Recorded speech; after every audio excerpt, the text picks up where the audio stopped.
పెదకూరపాడు నియోజకవర్గ తెలుగుదేశం జనసేన బీజేపీ అభ్యర్థి భాష్యం ప్రవీణ్ గారిని నియమించినందుకు అచ్చంపేట శ్రీ సాయిబాబా గుడి వద్ద నుండి శ్రీ ఆంజనేయ స్వామి సెంటర్ వద్దకు బైక్ ర్యాలీతో జనసేన తెలుగుదేశం కార్యకర్తలు ర్యాలీ నిర్వహించారు.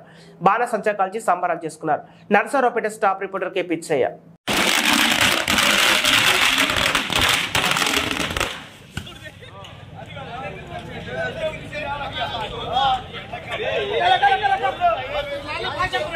Hey!